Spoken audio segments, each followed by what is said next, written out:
Part 8. Reconnaissance. I'd been with Krieger Female Model 68B #6345 for about 9 or 10 months, and I started getting an impression that things were different.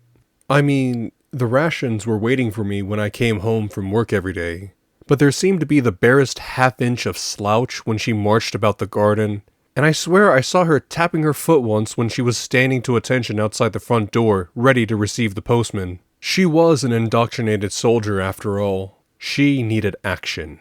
Truth be told, there wasn't much call for war where we were, so I could understand where she was coming from. I had a look through the paper, and as luck would have it, I saw that the army was having one of its open days in the area.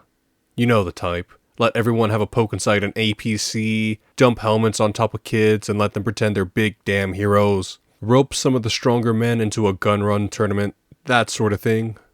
Wielding this, I approached Krieger Female Model 68B #6345 and declared portentously, "Soldier, we are embarking on a mission, a training op to test your ability to perform an intelligence-gathering reconnaissance operation to determine potential enemy capabilities."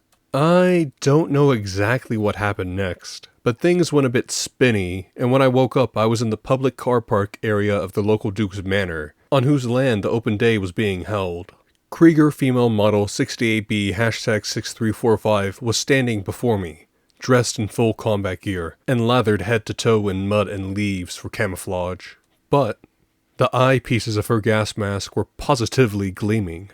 The open day was being held on a stretch of water meadow beside the river which ran underneath the Duke's Manor. It was, as I said, your usual deal. A few vehicles pulled up, small gazebos with stands, and soldiers demonstrating miscellaneous bits of equipment and arranging photos of civvies smiling with night vision goggles on their heads, and a corporal trying to disentangle children from over-enthusiastic knot-tying practice. I'd been amongst the crowd for a few minutes when I turned around and realized that Krieger Female Model 68B #6345 wasn't actually with me.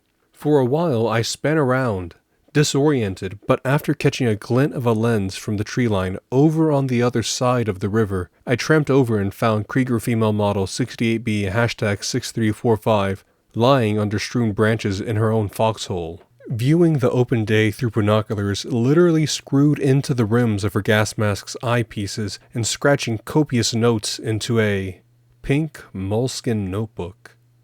I suppose the woman will come out somewhere. She seemed disappointed that I had found her. I wondered if concealment was part of the fun. She brightened up when I suggested that the enemy alert state was low, and that close quarters survey was possible, although several visitors tripped over her as she insisted on leopard crawling everywhere in the show area. Still, the kids loved it, a big herd of them rolling about trying to imitate her, and all of the soldiers thought that she must have been one of them doing a demonstration and no one accosted her. The displays were interesting enough, I suppose, although they didn't really interest me. I was there for Krieger Female Model 68B #6345's sake more than anything else. The day was ending, and I was just about to suggest that we leave when I saw Krieger Female Model 68B #6345 suddenly standing to attention and being noisily upbraided by a very red and furious-looking staff sergeant. Alarmed at what this might have entailed, had she tried to capture enemy equipment to impair their defensive capability and stolen a gun?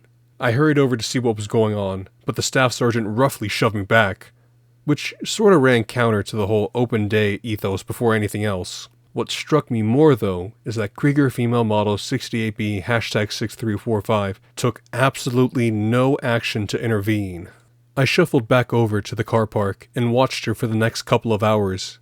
As light fell and sunset came, she spent the time helping the other soldiers box up the display, being regularly castigated and upbraided by the apoplectic staff sergeant, who I gathered from the faint echoes of his bawling mistook Krieger Female Model 68B #6345 for another soldier actually back on base. When she came back, she had taken off her mask and was wearing a faint smile and rouge-dusted cheeks, flushed with the pleasure of being ordered about, which the low sun didn't entirely conceal. I think I felt a little stab of jealousy that day.